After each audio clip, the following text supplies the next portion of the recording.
I first noticed the footprints when I came back from getting firewood. They were fresh in the snow, leading from the staff entrance to the side staircase we didn't use in winter, the one we kept locked. But the snow hadn't broken from the weight of someone walking. It just looked pressed. Impressed, I guess you'd say. As if someone had leaned down and gently stamped the shape of boots into the surface without ever stepping. They went up the stairs, stopped at the second-floor landing, and then just ended. Let me know where you're listening from tonight, and if you've ever seen something that left no trace, except the one you can't stop thinking about. And if these stories help pass the quiet hours, consider following along so you don't miss the next one. My name's Dana Ellis. I'm 56 now, but this happened back when I was 37. I just started working at a lodge in southern Colorado, about 40 miles outside Telluride. Not a resort, not quite a cabin, just one of those older timber lodges off a back highway where folks came in winter to disappear. We only had 9 rooms, wood-burning fireplaces in each single-digit Wi-Fi, and no cell service, unless you stood facing west on the back patio and didn't move your head. I'd been hired that fall to manage front desk duties and overnight guest needs, which mostly meant handing out room keys and relighting the fireplace in room 3 every time it smoked itself out. The guy who trained me, Len Turner, had been there almost 20 years.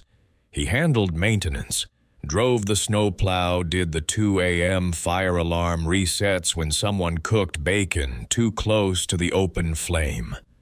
Len was the kind of guy you didn't see much unless something broke. That February had been a hard one. Long storms, bitter wind, and enough cancellations that we were down to 3 guests total for nearly a week. I remember that Tuesday because I had the desk radio turned low and was halfway through my nightly audit when the front door opened. The storm was still coming down in thick sideways sheets, and whoever it was didn't knock or announce himself. Just walked in quiet as anything wearing a long black coat, snow-dusted shoulders, no luggage. I didn't even hear the crunch of his boots until he was inside. He didn't say his name. Just laid down a credit card and said in this flat kind of voice, "One night, if you have a corner room." I gave him room 6 upstairs, and at the end of the hall facing the frozen tree line. He didn't ask for the Wi-Fi password, didn't want a dinner recommendation, just took the key and walked off toward the stairs like he already knew where he was going. The room had a working fireplace and a queen bed. That's all he took. Len happened to come through the lobby about 15 minutes later to salt the back path. I mentioned the guy, how he didn't give a name. Len just grunted and said, "If he pays, he stays." That was our unofficial policy out there. It wasn't until the next morning I noticed something strange. The guest log. The binder we kept behind the counter had a full signature on the line for room 6 neatly printed, but I hadn't asked him to sign anything. I didn't even put the book out. I checked the security cam feed from the front desk just to confirm. And there it was, footage of me checking him in, handing over the key, no logbook in sight. But when I went frame by frame around the time he walked past the counter, the binder was suddenly open pen, uncapped. I went upstairs around noon to do routine checks and drop off fresh towels. Room 6 was silent. I knocked, no answer. Knocked again, louder. Still nothing. I cracked the door just enough to look inside. The fire had burned down low, just embers, but the room wasn't cold. The window was shut. The bed hadn't been slept in. no shoes by the wall. The only sign the room had been occupied was a single plastic comb, one of ours standard issue, resting on the nightstand, still in its wrapper but unsealed. I left the towels on the edge of the bed and stepped back out. Something about it made my neck itch. That evening I checked the system. His card had gone through no issue, but the name printed on the charge didn't match the one in the logbook. The log had said Aaron Price. The credit slip said Daniel Reese. I brought it up to Len when he came in that night. He shrugged. Said people use business cards, middle names, aliases all the time. As long as he doesn't trash the place, he muttered, "Let it be." But I couldn't.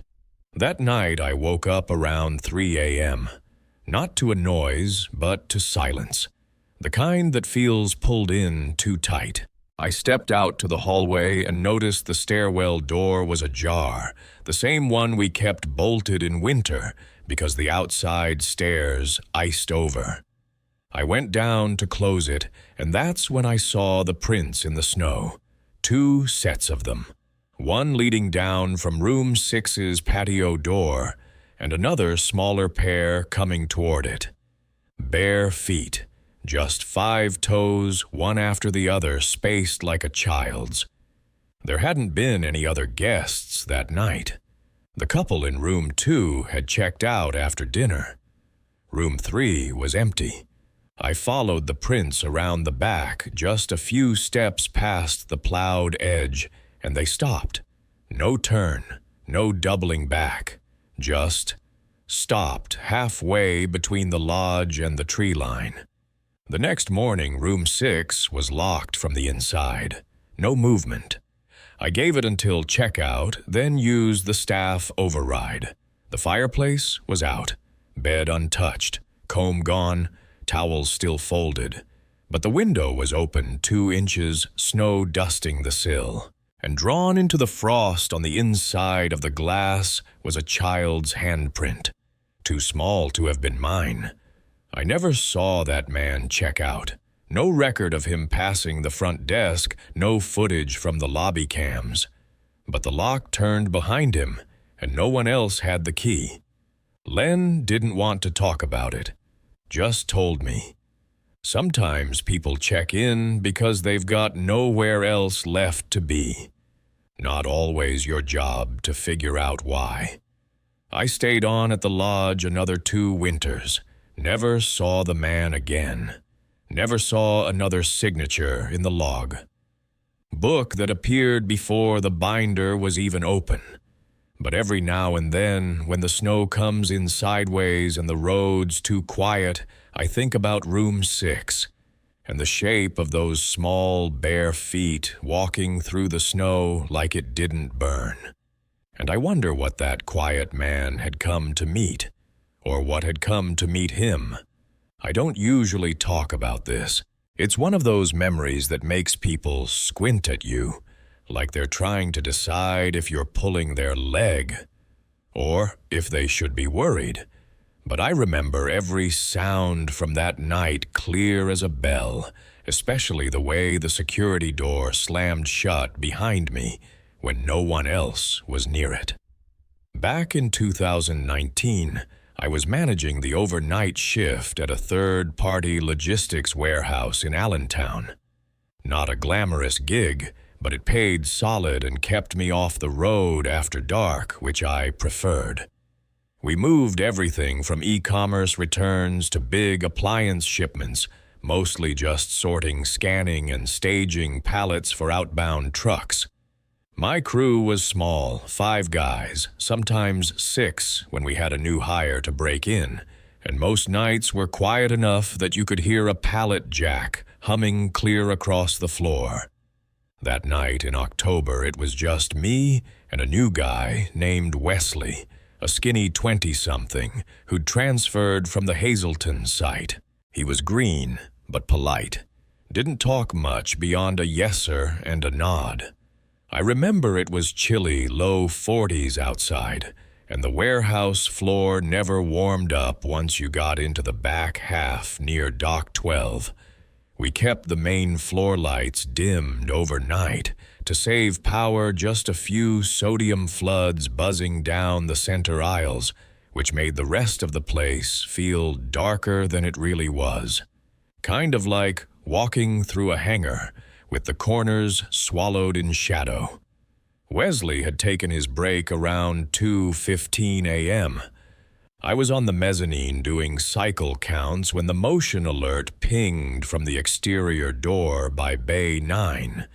That door only opened for drivers with the access fob, and we didn't have any trucks scheduled until 5. Still, I checked the feed. The camera showed nothing but the dark dock and a little steam drifting past the sensor, probably from one of the outside heater units. I figured it was a false trigger, logged it, and moved on. 20 minutes later, I heard something shift near the back wall, the metal-on-metal scrape of a rolling door guide being nudged. Not full-on opened, but tapped hard enough to echo. I radioed Wesley to check if he was near Bay 9. He didn't answer right away. When he finally clicked on, his voice sounded small, like the mic was too far from his mouth. He said he was in the break room. I asked if he'd stepped outside. He said no, hadn't moved since he clocked out for break. Now here's the thing, that door has a motion light above it, same as all the others. I walked back to Bay 9 myself, figuring maybe a sensor was glitching or a pallet jack rolled. But when I rounded the corner, the air felt colder. Not just drafty, but a kind of dense cold, like the kind that clings to you in a walk-in freezer.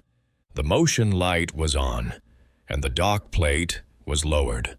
We don't lower dock plates unless we're loading or unloading.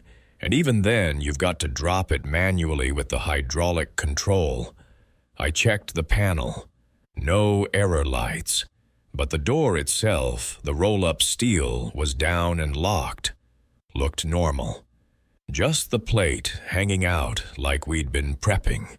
For a truck that never came. I called Wesley again and told him to meet me on the floor. When he showed up, I could tell something was off. He walked stiff, almost like he didn't want to look too closely at anything. I asked him if he'd seen anyone outside. He shook his head, said the cameras didn't show anything when he checked the console. I hadn't asked him to check the cameras. That raised my hackles a little.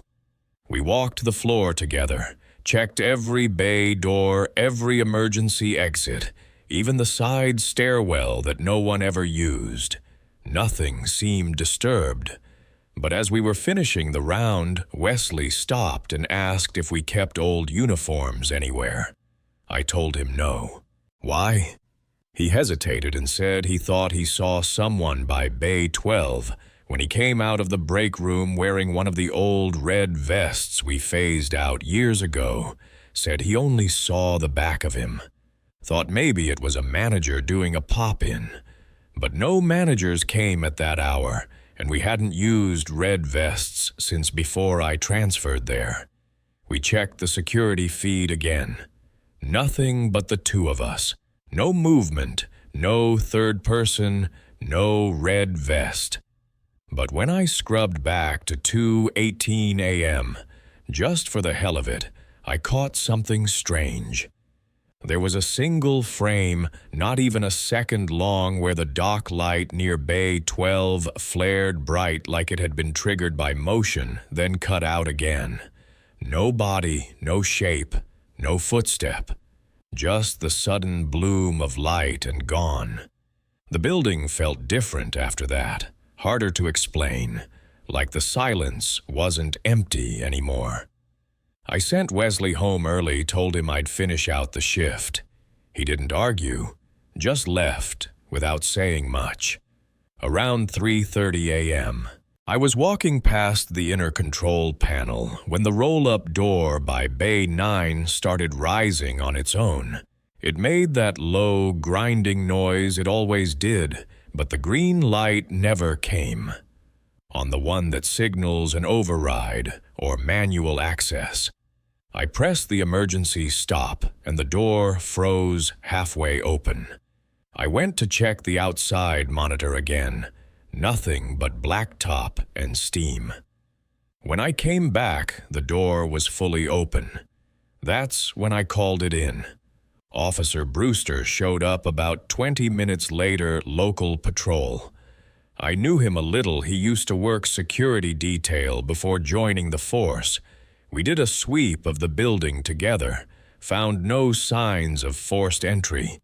Nothing missing, nothing vandalized.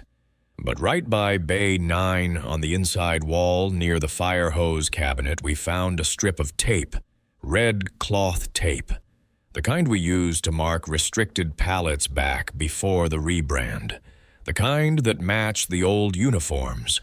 Thing is, that section of the wall hadn't been used in years. The hose cabinet still had dust across the handle, but that strip was fresh, not dusty, not peeled, just stuck there like someone left it that night. I gave Brewster the footage filed. The report did what I was supposed to. He said they'd keep an eye out, but it probably wasn't criminal. Maybe a tech glitch. Maybe some old marking got tracked in on a boot. Wesley didn't come back after that shift. Never answered his phone, never picked up his final check. His file had a P.O. box and a disconnected number. HR said his previous site in Hazleton had no notes on him at all, just a start date, no exit date, and no contact beyond a scribbled signature. His badge was still in our system, still active. I pulled it myself 2 days later. Sometimes I still check the Bay 9 feed when I can't sleep. Just flip through old stills, look for movement. There's nothing in them, no shadows, no flashes of red. But I swear, every now and then, right before the camera cuts to the next frame, I feel like someone's about to walk through. And once I thought I heard the door start to rise, just before the feed refreshed. The last real job I ever had was driving night shift for a private cab company based out of Kansas City. Not rideshare, not Uber. This was old-school yellow and white cars. Radio dispatch printed trip logs. That was 2019, and even back then, most of us knew we were working the tail end of something. People didn't want taxis anymore, not unless it was cash under the table or a call from someone without a smartphone. I didn't mind it, kept me moving.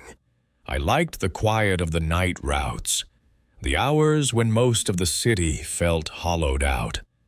Those long blocks near the river where the warehouses all sit dark and the street lights flicker like they're on timers that no one's reset in years. That October night was cold but dry, the kind of crisp evening that makes your tires sing on concrete. I was posted near Truman Road about 3 hours into my shift when the dispatch crackled in.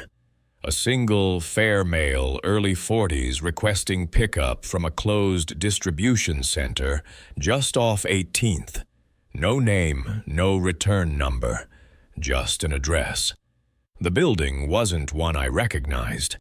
It sat behind a chain-link gate that someone had left propped open with a pallet jack. The lot was cracked with weeds and scattered with broken cones, like someone had tried to mark hazards and then walked away halfway through the job. I remember thinking the place looked gutted, but when I pulled up there, he was. A man standing near the main entrance coat, zipped hands in pockets, no bag, no phone out. He walked up to the passenger side and tapped the window once. I unlocked the door and asked where he was headed. He said, "North of the river. I'll give you the turnoffs as we go." His voice was soft, polite, but tired. There was something odd about the way he said the river, like he didn't mean a neighborhood or a specific area, just the direction. I pulled out of the lot and made my way back to the 169. He gave a few turns, all low-traffic back roads that snaked along the industrial perimeter. Every route he gave me skirted populated areas. He avoided anything with a business or residential zip code. After about 15 minutes, I glanced at the rear view and asked if he had a final address I could plug in. He didn't look up, just said, "It's near the old railway depot. You'll know it when we're close." Now the old depot had been shut down years before, fenced off, condemned for asbestos. Nobody lived near there, just crumbling loading bays and tagged-up concrete walls. But I figured maybe he had a friend waiting, or he was headed to one of those pop-up housing encampments that sometimes shifted around the edges of the industrial strip. I kept driving, letting the street lights grow fewer and the pavement rougher. At some point, my phone lost its GPS signal. No bars, no data, not even Wi-Fi ghost networks. We passed a long row of derelict buildings, and he leaned forward, tapped the back of my seat. "You can stop here." There was no sign, no house, no light, just an overgrown access road leading off into the brush behind a burned-out train car. I looked back at him, trying not to be too obvious about my hesitation. He nodded once, pulled out a 20 from his coat, and said, "I'll walk the rest. You don't need to wait." I didn't take the money. I asked if he was sure if he was meeting someone, if he had a flashlight, anything like that. He didn't answer. Just stepped out and closed the door gently. I watched him walk toward the overgrowth until he disappeared past the broken fence. I waited there, engine idling, for maybe 5 minutes. It didn't feel right to just drive off. But he never came back. No lights, no voices, no movement. When I finally pulled away, I glanced at the dash cam timestamp, 2:47 a.m. That's when I realized I hadn't written his drop-off location in the trip log. It was blank. I always filled it out after each fare, even if it was just a general intersection. But that one was empty. I turned the car around and headed back the way I came, but the roads felt different. The same left turn I'd taken off 29 wasn't there. The overpass I remembered crossing didn't exist anymore. I ended up doubling back 3 times before I finally hit a road I recognized, a gas station I'd passed earlier with a flickering red ice machine out front. I pulled in and went inside. The clerk was a young guy, maybe mid-20s, watching late-night news on mute. I asked if he had any road maps or local directories. He looked at me like I'd asked for a rotary phone. When I described the road, the chain-link fence, the old depot siding the overgrown access lane, he got quiet. Said the depot had burned down 4 years ago, and the city had walled off that whole section after some kids got hurt trespassing. I asked if anyone still lived around there. He just shook his head. That same morning, I reported the drop-off to dispatch. Not a missing person, just a location check. They said I must have misheard the address. Nothing had come through that matched what I gave them. I checked the cab logs for the audio recording. The file was there, time-stamped at 2:11 a.m., but when I played it, it was blank, just 37 seconds of static. 3 days later, I got a call from KCPD asking about an unregistered taxi pickup near the train depot. They were investigating a trespassing report. Someone had found a coat and set of footprints near one of the condemned buildings, but no sign of who'd left them. The officer on the line, a woman named Patel, asked if I'd ever picked up anyone near 18th and Troost. I said yes, and she asked if I remembered what they looked like. I told her early 40s, light brown hair, clean-shaven, dark green coat. She went quiet for a second, then asked if the man had mentioned where he was going. I repeated what he said, that he'd give turn-offs as we drove, that it was north of the river. Then she thanked me, said they'd be in touch, and hung up. I never heard from them again. I checked the paper every morning that week. No articles, no missing persons, no mention of anyone found near the depot. But one night, about a month later, I was driving the late shift again, passing near the old floodplain, when my GPS cut out the same way it had that night. The screen froze at 2:46 a.m., just before the top of the hour. I turned the corner, and for a split second I saw someone standing near a broken signpost at the edge of the lot, same shape, same coat, same posture. But when I drove past, there was nothing there. I tried to report it again, just to get it on record, but the trip log froze mid-entry. I could still type, but when I hit save, the system kicked me out. And that was it. I don't drive anymore. Not at night, not for hire. I still remember the exact road we turned down, the way it dipped toward that rusted siding, like it was taking us somewhere we weren't meant to go. But when I go back, that road's not there. Just brush, cracked pavement, and a sign that says, "No access city property." And I still wonder not who he was, but what would have happened if I'd gotten out and followed him.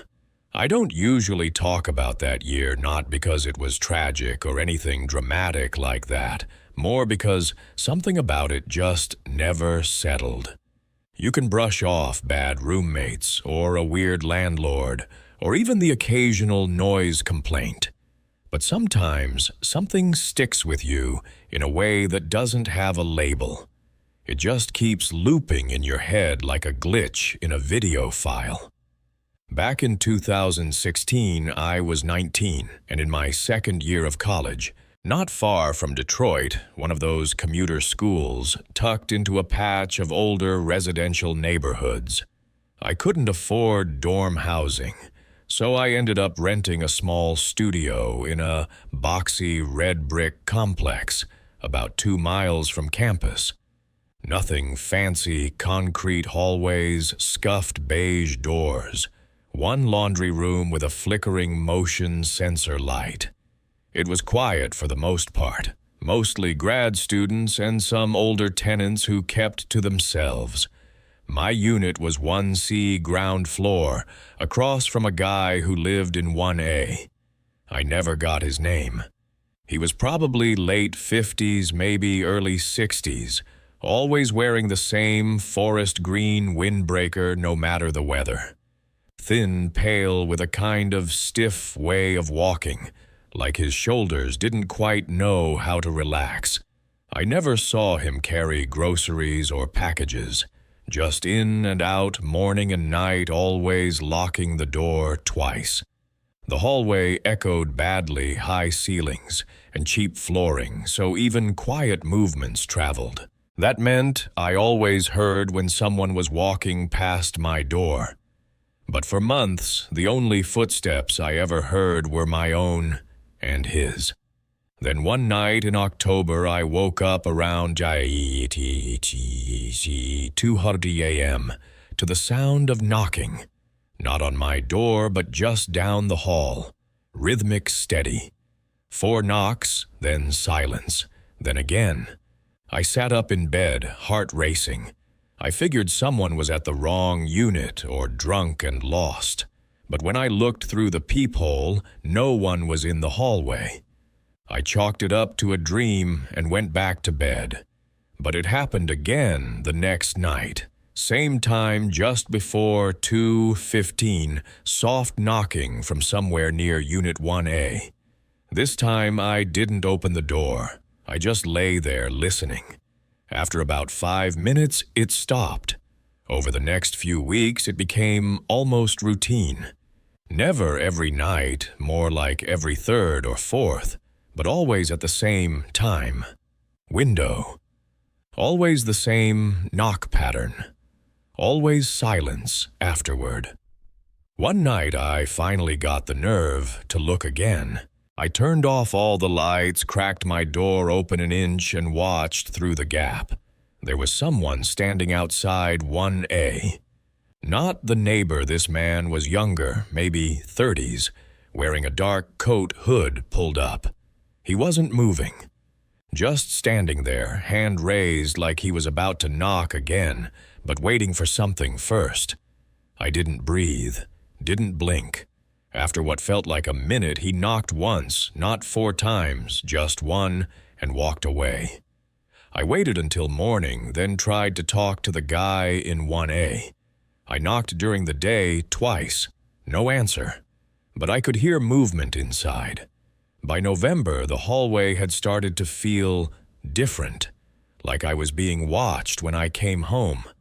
There were no cameras. It wasn't that kind of place, but I started noticing little things. Dust patterns disturbed outside my door. My mail slot cracked open, but no mail taken. And the knocks got stranger. They didn't just happen at night anymore. I'd hear them at 4:17 p.m. or 10:06 a.m. Always in that same rhythm, 4 beats, then stillness. One evening I came back from class and saw 2 people standing outside Unit 1A. A man and a woman, older, dressed like they were heading to a funeral. The woman had a paper envelope in her hand. They both turned when I stepped into the hallway, then walked away without saying anything. I don't know why I didn't call the landlord. Maybe part of me thought I was overthinking it, that it wasn't my business. But the truth is, I felt something was off in a way I couldn't explain. Then came finals week, December. Snow was starting to stick, and everyone in the building seemed to go quiet. That Sunday, just past midnight, I heard a loud bang from 1A, like furniture being knocked over. Then silence, no footsteps, no voices. I called the non-emergency police line and reported it. An officer showed up about 20 minutes later. Older guy, Officer Lyman. I met him at the front door and explained what I'd heard. He knocked on 1A, called out twice. No answer. He asked if I had a master key. I didn't, so he radioed dispatch, then waited. About 15 minutes later, the landlord showed up with a spare. When they opened the door, it was dark. Not just lights off dark, but windows covered dark. Every window in the unit had been blocked with cardboard from the inside. The furniture was sparse, a single chair, a table, a cot. No electronics, no kitchen supplies, and no one inside. Lyman asked the landlord when the last rent payment had been made. She checked her phone, confused. According to her records, the lease had been terminated 3 months prior. The unit was supposed to be vacant. There were no signs of forced entry, no damage, no food in the fridge. Just one thing sitting on the table, a small tape recorder. Lyman played it. The audio was muffled, but clear enough. Just 4 knocks, over and over, paused, then again. He asked if I wanted to make a formal statement. I declined. I moved out 3 weeks later. There's one last thing I've never told anyone. The night before I left my last night sleeping in that apartment, I woke up at 2:13 a.m. to a soft knock at my window. Not the door. The window. My unit was on the ground floor, yes, but that side of the building had no path, no sidewalk. Just a patch of overgrown shrubs pressed right up against the brick. I didn't look. I just lay still, pretending I hadn't heard it. But in the morning, when I pulled the curtain back, I noticed 4 small indentations in the condensation. 4 fingertips. No handprint. No smudge from a palm. Just 4 little ovals, perfectly spaced, perfectly still. And that window doesn't open from the outside. I was 10 years old the first time I remember feeling truly afraid.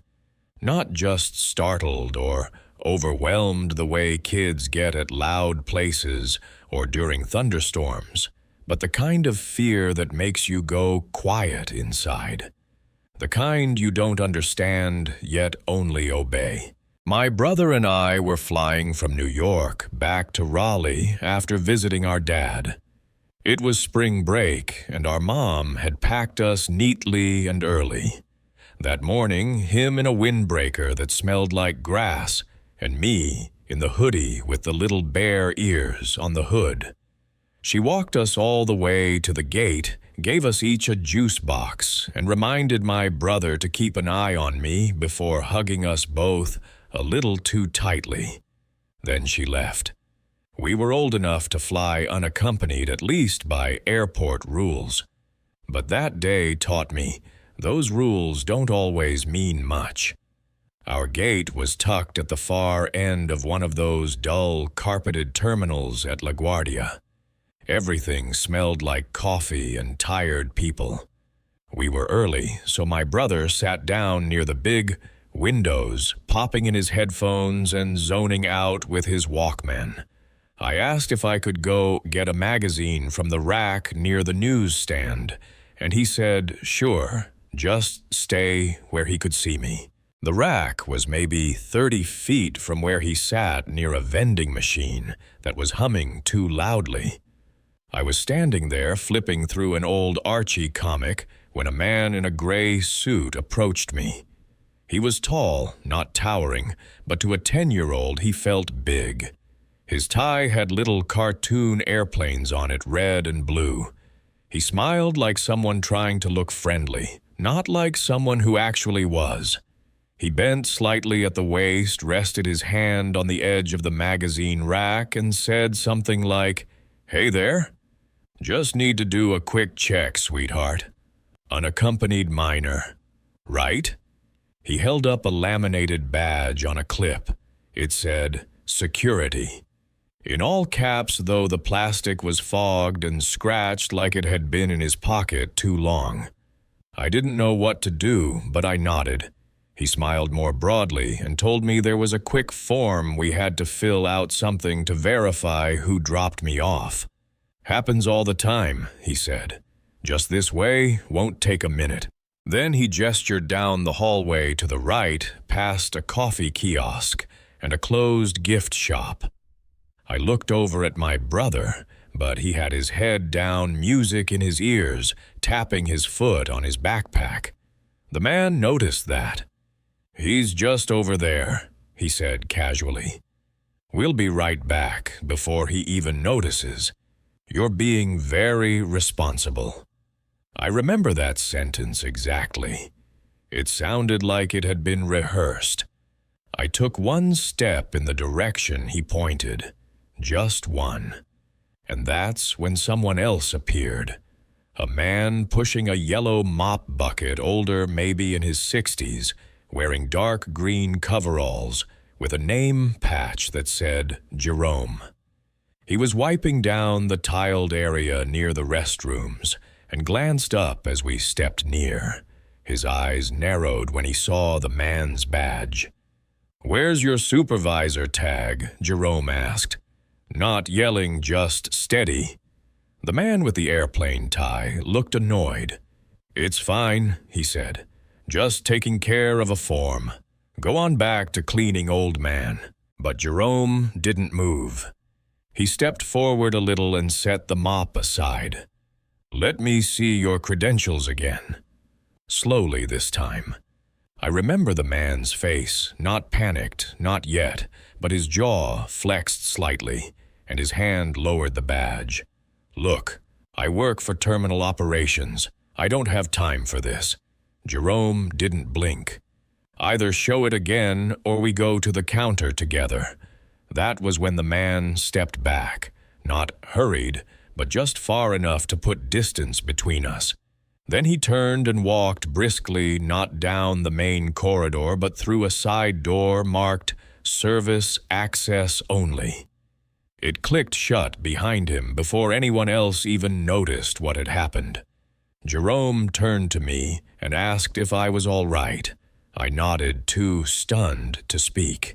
He guided me gently by the shoulder back toward the gate, waving down one of the flight attendants in a navy uniform as we walked. He didn't say much, just gave her a look and said, "Get security, now." The rest felt like it happened behind a curtain. Someone paged the airport police. My brother was pulled aside and spoken to. My mom was called, and so was someone from airport services. Eventually, we boarded the flight, and I don't remember much after that. I didn't sleep. I just stared at the plastic tray table and twisted the corner of my sleeve over and over until my knuckles hurt. Later, I found out the man had entered the airport through a catering access checkpoint with a forged ID tag and no working barcode. By the time they traced it, he was long gone. A few months later, someone matching his description was caught doing the same thing at a different airport, approaching minors, always with that same calm tone and that fake plastic badge. He was never charged. They said the intent wasn't provable. He'd always walked away just in time. I didn't fly again for nearly 6 years. When I finally did, I watched every person around me like they were part of a test I hadn't studied for. Even now, at 36, I sit near the front and ask for aisle seats. I memorize exits. And I never ever let my daughter out of arm's reach in an airport. Some memories stay sharper than others. I can still see that man's tie, little red and blue airplanes, smiling almost cheerful, just not the kind of smile you want to follow anywhere. I was on a 3-hour layover at DFW, the kind that leaves you restless and looking for anything to break the monotony. It was early evening in October of 2016, and I had taken to wandering the concourse with my phone out recording little clips for my wife back home. We had this running joke about how I always managed to stumble into some kind of minor chaos whenever I traveled, so she expected video proof whenever something unusual happened. That's the only reason I caught it on camera, the botched landing that brought an entire terminal to a silent standstill. From where I was sitting near a wide pane of glass, I had a clear view of the runway. At first, it was nothing more than the usual shuffle of lights in the distance, but then a plane came in low, too fast, its nose tilting unevenly. The tires screamed as they hit, bouncing once, then again, and the entire fuselage shuddered like it wanted to split down the middle. A plume of smoke rose from the wheels, and sparks spat from underneath as the metal dragged against the pavement. The sound wasn't a crash exactly, but it was the kind of impact that makes every bystander hold their breath. People in the terminal stood and crowded the glass, their phones out, their voices quiet but urgent. We all expected flames or ambulances, or at the very least the wail of sirens, but what came instead was a strange, muted calm. The plane rolled to a stop at an angle awkward and off-center, like it had been abandoned halfway through parking. Within minutes, emergency vehicles swarmed the scene, but there was no panic, no shouting. Through the glass, I could see passengers filing out down the emergency chutes, their movements oddly uniform, like they were rehearsing. Nobody cried, nobody ran. They simply walked away from the smoking plane in eerie silence. I kept filming because I thought that was the story, dozens of people surviving a rough landing without so much as a scream. But later that night, sitting at a food court table, I rewatched the clip, and that's when I noticed him. Near the middle of the frame, past the hissing spray of the fire crews, one man was still sitting inside. He hadn't moved. While the rest of the cabin emptied out in neat rows, he stayed in his seat upright and rigid, staring straight ahead. At first, I assumed he was frozen in shock, too traumatized to leave, but the seconds ticked by, and he didn't so much as flinch when responders entered around him. My camera caught it all. They stepped past his row, looked right through him, and continued their sweep. I must have replayed that moment 10 times, trying to decide if my eyes were playing tricks. The lighting through the fractured windows wasn't great, but his outline was clear. A man in a dark jacket, head slightly turned, eyes open. Every other seat around him was empty. No one stopped to help. No one even acknowledged him. When I slowed the video, the strangeness only deepened. The fire crew aimed their lights directly into that row, illuminating the upholstery, the dangling oxygen masks, even the gloss of a seatbelt buckle. But the man's figure remained shadowed, his features indistinct.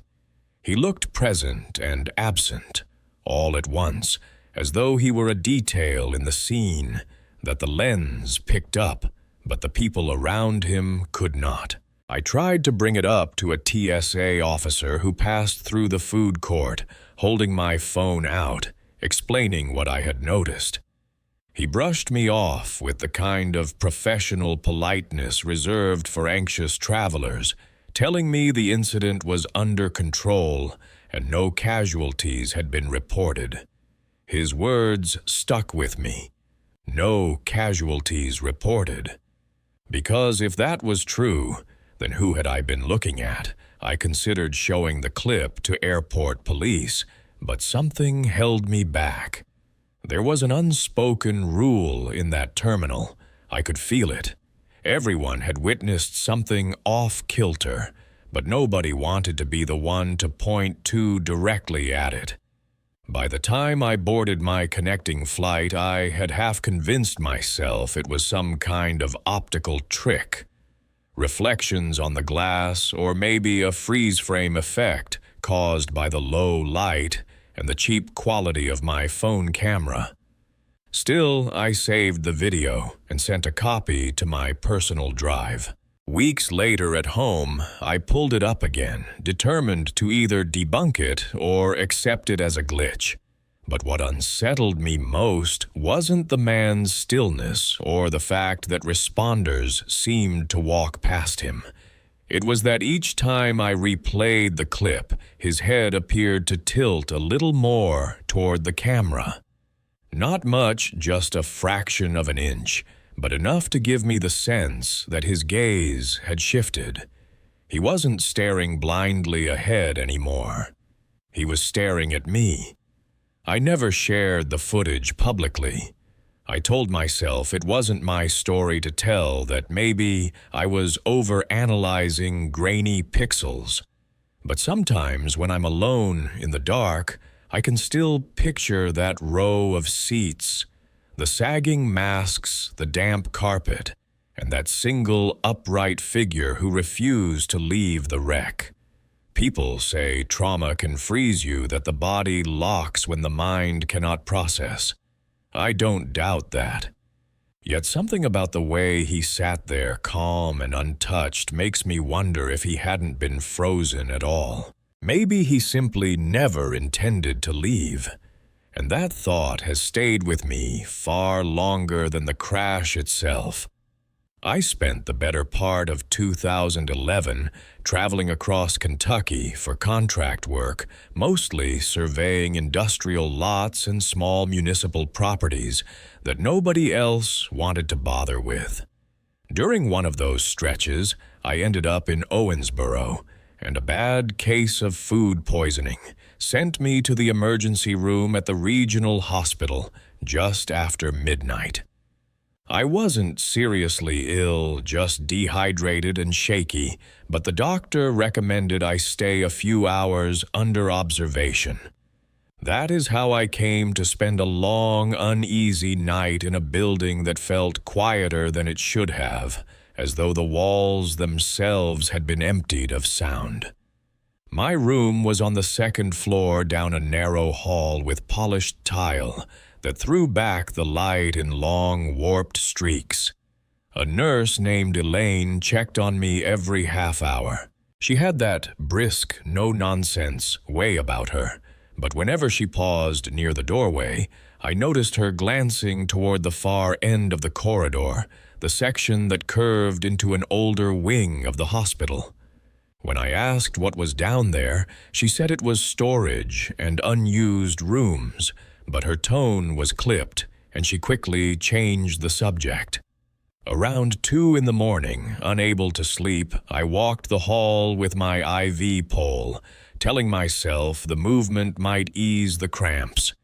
The building seemed hollow.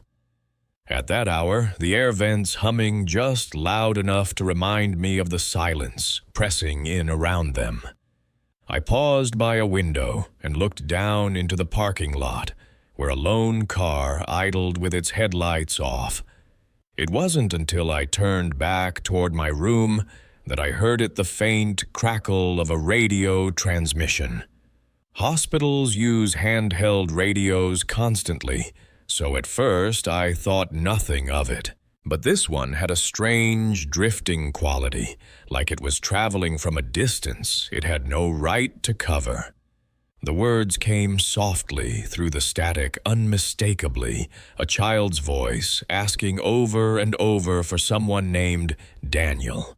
I stopped near the junction to the older wing and realized the sound was stronger there, seeping from behind a closed service door with a battered lock that looked decades old.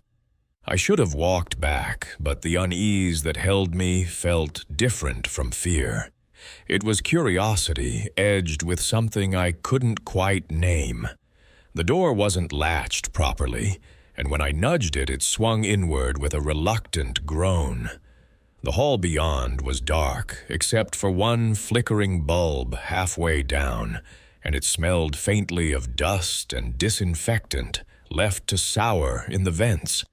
The radio crackle was louder now, accompanied by a faint, rhythmic knock, like someone tapping a chair leg against the floor in a slow, deliberate beat. I didn't go far, just a few cautious steps, but even that was enough to feel the weight of that wing press against me. The rooms on either side stood open, their metal bed frames bare, their windows painted over with gray film that swallowed the outside light. When the voice came again, it sounded closer, as though the speaker had moved nearer to the door I had just stepped through. It repeated the same phrase, "I'm in room 47 Delta," followed by a series of clicks that carried the cadence of Morse code, though I couldn't interpret it. I felt my pulse in my throat and retreated quickly, pulling the service door closed as quietly as I could manage. By the time I reached my room again, my hands were trembling so hard I nearly pulled the IV line loose. Elaine found me sitting on the edge of the bed with my shoes still on. I asked if the hospital had ever used a Unit 47 Delta, and for a long moment she simply studied me as if measuring whether I deserved an answer. Finally, she said the wing had been closed since the early 90s, after a child had gone missing from recovery and was never found. She told me not to ask again, then checked my vitals with unusual care, avoiding my eyes the entire time. I was discharged at sunrise, and the drive out of town should have washed the strangeness from me, but it never really did. Back home, I went through the voice recordings on my phone. I had left it running on the nightstand out of habit, and in the middle of the long stretches of silence, there it was. Faint, distorted, but undeniable. The voice of a child crackling through static asking if anyone could see him in room 47 Delta. I deleted it, but the sound of it has never left me. Some people get lost in old buildings, and some rooms are simply forgotten. But I've carried the suspicion that certain voices remain repeating themselves into the quiet, waiting for anyone to notice. That night in Owensboro was the first time I wondered if noticing is the mistake that binds you to the memory forever. That was the last memory I'll share for now. Thinking back across these stories, I'm struck by how ordinary the settings always seemed. Airports, highways, small towns, old buildings, we walk through without a second thought. They were never places anyone would call haunted, but maybe that's what made them linger all the more. You don't expect unease to settle into the corners of an airport gate, or into the echo of a hospital corridor, or into the silence of a roadside motel. Yet it does, and once you've seen it, you can't quite unsee it. The truth is, none of us remember the ordinary days in full. What we remember are the fragments the stranger's voice that didn't quite add up, the shadow in a hallway that had no reason to be there, the quiet details no one else noticed. That's the part that stays long after the moment ends. These stories remind me that sometimes fear isn't about danger at all. Sometimes it's about the certainty that something has brushed past you in the dark, leaving behind a weight you can't name, only carry. So, if you find yourself awake at night retracing your own odd encounters, don't be too quick to dismiss them. The unease you felt may have been real in ways you'll never be able to explain. Thank you for staying with me until the very end. If these stories spoke to something in you, consider subscribing and sharing them with a friend who also listens late into the night. I'd like to know, have you ever had a moment in an ordinary place that felt wrong, in a way you still can't explain?